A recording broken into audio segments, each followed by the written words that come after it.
BRS party के leader और साबिक वजीर हरीश राव ने आज तेलंगाना असेंबली में कांग्रेस हुकूमत को शदीद तनकीद का निशाना बनाया।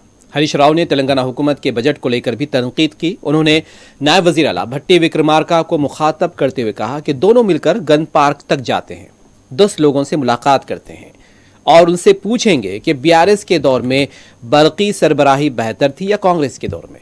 दूध का दूध पानी का पानी हो जाएगा, अवाम खुद इसका जवाब देंगे।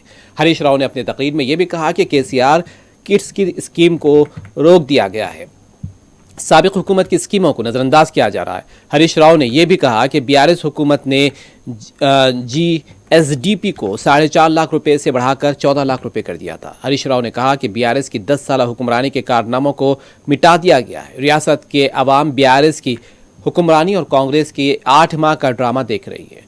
रियासत का बजट झूठ का पुलंदा है। उन्होंने कहा कि इख्तिदार में आने से पहले 4000 पेंशन का वादा किया गया था, लेकिन उसे फरामोश कर दिया गया है। ఒక చిన్న మీ ద్వారా ప్రభుత్వానికి మీతో కూడా ఒక చిన్న విజ్ఞప్తి అధ్యక్ష, నేను ప్రారంభించే ముందు మేము మాట్లాడేటప్పుడు అధ్యక్ష కొంచెం ఆ టీవీ స్క్రీన్ మమ్మల్ని చూపించలేరు అధ్యక్ష. నిన్న మొన్న కూడా అట్లే అయింది. మొన్న పార్లమెంట్లో రాహుల్ గాంధీ గారు కూడా అదే చెప్పిండ్రు. రాహుల్ గాంధీ గారు మాట్లాడుతుంటే స్క్రీన్ చూపిస్తలేరని చెప్పిండ్రు. రాహుల్ గాంధీకి వారసులు అని చెప్పుకునే మీరు కనీసం అట్లాంటి పని చేయకుండా మేము మాట్లాడేటప్పుడు ప్రతిపక్షాన్ని చూపించాలి, అది స్క్రీన్లు తిప్పొద్దని మీ ద్వారా విజ్ఞప్తి అధ్యక్ష. అధ్యక్ష, బీఆర్ఎస్ ప్రభుత్వం 6,71,757 కోట్ల రూపాయల అప్పు చేసిందని పదే పదే సభలో బయట కూడా చెప్తా ఉన్నారు. నిన్న బడ్జెట్ ప్రసంగంలో కూడా చెప్పారు. డిసెంబర్ 23 నాడు మీరు విడుదల చేసిన శ్వేతపత్రంలో 4 రకాల అప్పులను మీరు చూపించారు. అందులో 2 రకాల అప్పులేమో రాష్ట్ర ప్రభుత్వం చెల్లించాల్సినటువంటి అప్పులు, 2 రకాల అప్పులేమో రాష్ట్ర ప్రభుత్వం చెల్లించదు, రాష్ట్ర ప్రభుత్వం మీద భారం లేనటువంటి అప్పులు. అందులో అధ్యక్ష, గవర్నమెంటు హామీ లేనిది, ప్రభుత్వం చెల్లించనిది 59,414 కోట్లు.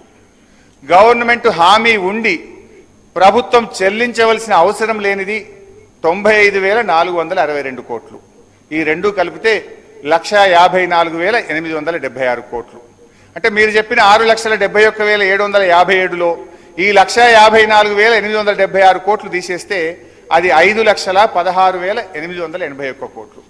దీంట్లో మా ప్రభుత్వం ఏర్పడే నాటికే చేసినటువంటి అప్పులు మాకు వారసత్వంగా వచ్చింది 72,658 కోట్లు. దాన్ని కూడా తీసేసినప్పుడు 4,44,223 కోట్లు.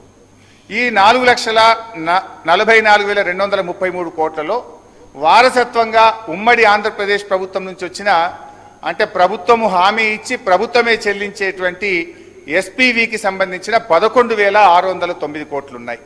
దాన్ని కూడా మనం తొలగించినట్టయితే 4,32,614 కోట్లు. మీరు